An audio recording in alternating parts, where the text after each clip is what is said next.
Welcome back, guys. We are continuing our summer series. Summer. Hope y'all prepped for this. Got your beach bods ready and your speedos and all that good stuff. Probably a little too late now, actually. Now that I think about it, but Does SPF? That's as far as I can go. Is that the beach body's on hold? was and who wore? I'm blank on the comedian. Was it Jim Gaffigan about wearing the pool shirt? Because he burned in the sun when he went to the pool. He's like, I got this long sleeve pool shirt to make sure it don't burn. So we're marching on our kind of lighthearted series during the summer. Just quicker topics about maybe stuff we don't talk about on the website, or just conversation we've thought and had over lunch and thought, hey, we should probably record that. Yeah, sure. So today we're talking about what you do when you fail. Something lighthearted. Failure, yeah,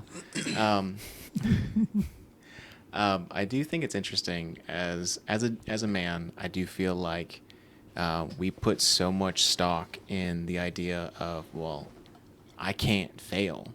I'm trying to provide for my family. I'm trying to lead this house. If I fail, the ship goes down. Oh, gotcha. Yeah. Yeah, I mean, I think that when we take that burden, like if you were, say, a single income family, there was a while that when Mom was home with you guys, single income, if you dwell on that too much, you will get in your head and be like, if something goes bad at work, I can't really kind of like voice it because that pays the bills kind of thing. Or, if you're just single and paying rent, and you're like, I'm quitting this stupid job. And they're like, oh, hang on. That rent does not care that you had a bad day and your job is. It's challenging when we tie responsibility to, well, I can't fail, because then I think you lose a very important part of your life. There's a lot to be learned in failure. Yeah, I think because so Heather is a perfectionist. She wants to succeed the first time she tries anything, and if she doesn't do it the first time right, I don't want to do it no more. Just one and done. So one and done. Either I'm amazing at it or I'm walking away. Oh boy, that's hard. Yeah, and I think I know plenty of guys that are like that, where they're like, unless I'm amazing at this thing, or at least it's always in the progressing upward motion, I don't want to keep doing this. You know how many fantastic parents there are on day one? None.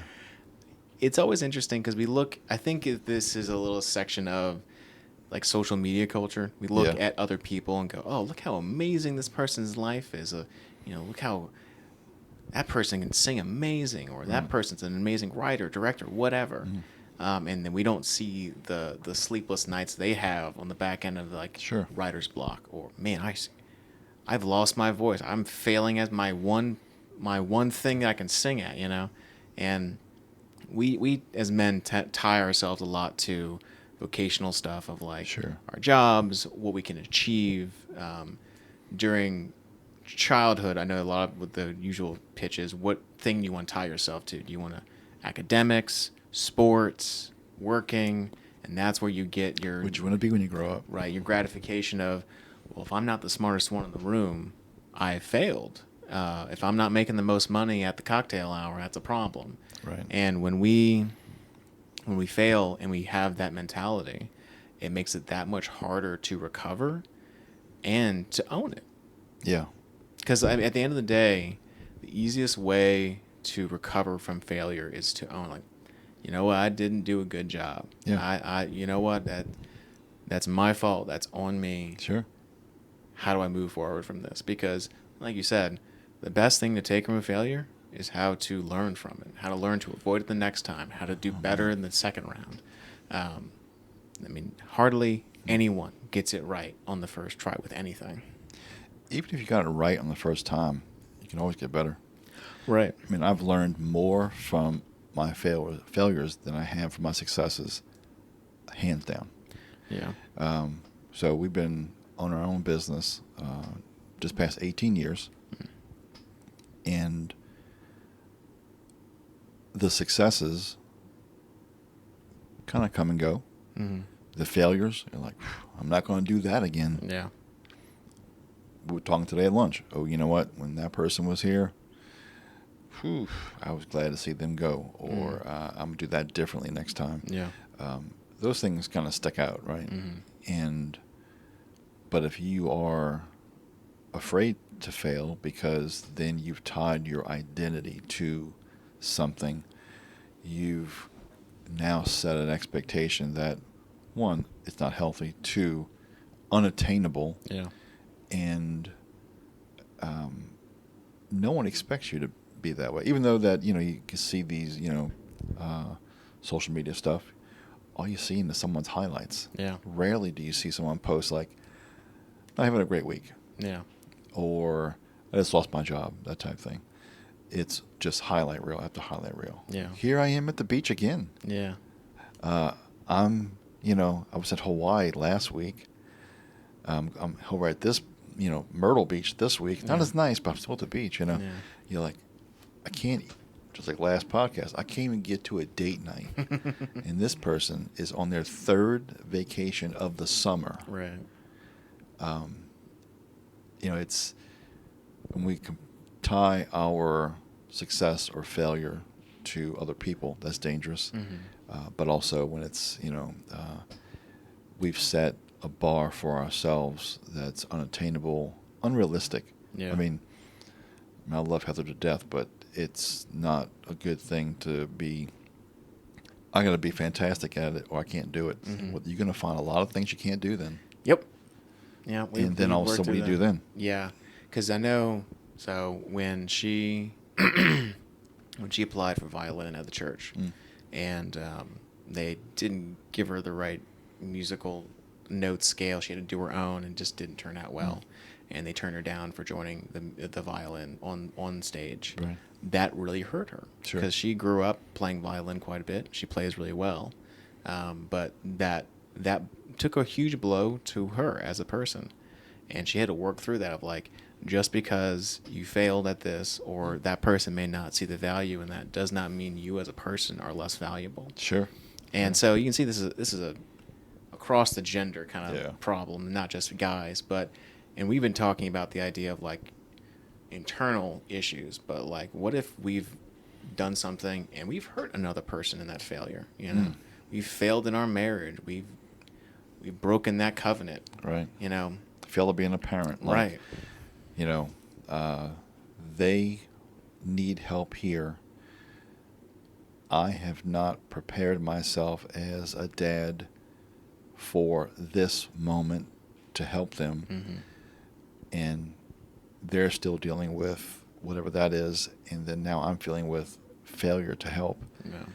It comes from all kind of angles. Yeah. And so it's impossible to be prepared for all of them. So learning from them is the next best thing. Yeah. And I do think forgiveness is a huge thing of this, of like asking for forgiveness of the people who you've wronged in this process. Not a pass, not an excuse, not a, well, it's my off day kind of thing. Yeah. But also like forgiving yourself in those moments. And Sure. being like, yeah, I screwed up and I have learned my lesson and I've had a change of heart. Mm-hmm. And I will move forward with this in mind. I think there's a huge difference though in I've done something wrong, I've failed, and I'm just going to keep doing that and forgiving myself and keep doing it, as opposed to I've done a horrible thing, I've said mean things to you, I'm not leading this household well spiritually, whatever, and I'm having a change of heart and moving forward. Because I think if you don't have the heart aspect and you keep doing it, this is kind of what am I supposed to do? Sin more? Right, just because grace is abounds. Yeah. So, it's getting forgiveness from those you've wronged or yourself, but with like the intentionality of my heart needs to be in the right place. I need to make sure I'm taking steps to avoid X, Y, and Z, and the humility that comes along with that. And it's almost impossible to mature without failure. Yeah. How are you supposed to juggle Do you think you're going to juggle three things the very first time you grab them? Here's chainsaws. Enjoy. Enjoy. Hold on a second. Let me start recording and enjoy. Yeah, that's a hard bar to set, and I would say don't lower the bar that everything passes mustard, but lower it so that you try. Yeah. Because the other side of that is, well, then I'm not going to do that then. There's a chance I'm going to fail. I'm not going to do it. And so I was working at a design company, and my boss said, no, I was not a designer. I was brought in as a production person. And she's like, at one of my reviews, she's like, what do you want to do in 5 years? Where do you see yourself in 5 years? That whole comical question. I said, well, I'd love to be, a creative, a designer. And she said, well, not everybody can sing. Meaning that just because I wanted to do that, I couldn't learn to do that. And it's always stuck with me, not in the sense of like, I'm going to show you. Spite. Right. But I'm like, well, TJ, how bad do you want to do what you said you wanted to do? Yeah. I only think of that person in these kind of stories. It never fuels me elsewhere. Here I am, 30-something years later from that conversation. We own our own digital marketing company for almost 20 years. We're running Uncommon for almost 10. We have clients around the country, sometimes around the world. Yeah.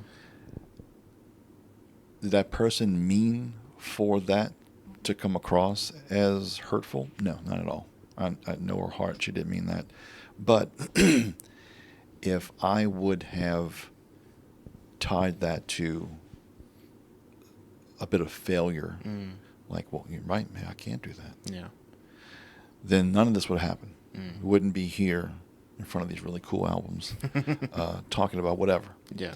And so I think it's important for us to seek God's will when it comes to our purpose. Because left to our own devices, we'll always probably settle down to, I'm going to go take a nap on the sofa. Life's hard. Yeah. But I think if God is in control of our purpose, even when we fail, there is grace. Yeah. There is success. I mean, we return this toward our faith. I mean, do you sin? Yeah, right. Hello. I mean, if you... The biggest failure of them all. Exactly. So if you set that bar like, okay, I am not going to do this. Everybody sins. Yeah. And so you have to go ask for forgiveness, failure to victory, right? And so I think it's important for us to keep failure in its proper place and use it to our advantage. Yeah. And whether that be in your business, in your personal walk, your marriage, whatever it is. Yeah. I do think that today's culture, even when you were younger, the participation trophy, everybody's a winner. So no, not everybody's a winner. Yeah. And then the other end of that, Vince Lombardi says, show me a good loser and I'll show you a loser. Yeah. Somewhere in the middle of that is probably a healthy approach to success and failure. And so you can't let the culture dictate what is failure, because, boy, culture changes like the wind. Yeah. And so I think it's important for us to have a godly handle on success and failure, because success is just as dicey as failure. Yeah. What determines success? Is it $1 million in the bank, or is it a happy life? Yeah. What determines failure? Being fired from a job, or is it, don't leave my family well? I mean, it changes too drastically to just blanket, I'm a failure. Yeah. It's too encompassing. And so makes you wonder how many people are in therapy because of that. Yeah, I've always looked at failure, the idea of like, well, if I've failed at X thing, I can only go up from here. Sure. I mean, this is where, like, if I'm not good at bowling, guess how I get better at bowling? I keep trying to do the thing. Mm-hmm. I've always talked about how I was really bad at small talk and just having conversations in general. Right. And so what I started doing was I started forcing myself to have interactions with people, reading books, talking to people in general, becoming a greeter at church to make sure I put myself in positions that normally I'd be like, I don't want to do this. It's people. People are scary. Sure. And when in the beginning was not fun, I'm like, I got to do what now with who? I got to talk. I don't know if I can keep a conversation going that long. Sure.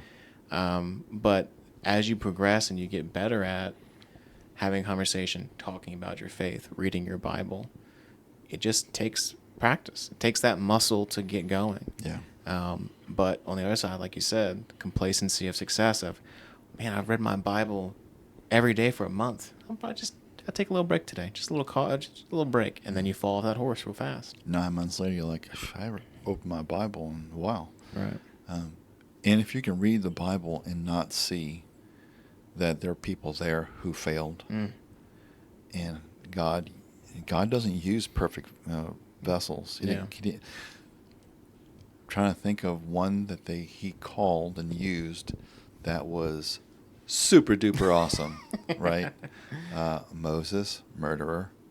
David, murderer. Paul, murderer. I mean, you got some commonalities going here, right? Solomon cheated on, X number of wives. Yeah. The word is there to us to see that in failure there is grace. Yeah. In sin there is grace. And so we may have gotten too heavy for our summertime series, but we wanted to let you know that there's some forgiveness for you. Don't be too hard on yourself. Take it to God, leave it at the cross, and walk away from it. Yeah.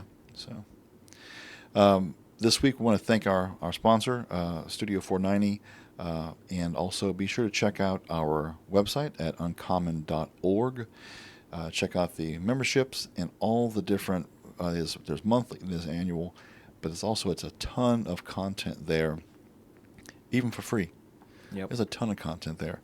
At YouVersion, we have over 80 devotions.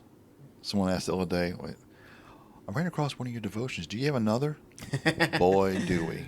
What topic you want? 80 plus. So, and we're working on one for their upcoming, 1 billion something or another. So we're working on something for November. Yep. A 30-day plan. So be tuned for that. So, Joshua, hit him with it. If you're going to be something, be uncommon. Yeah.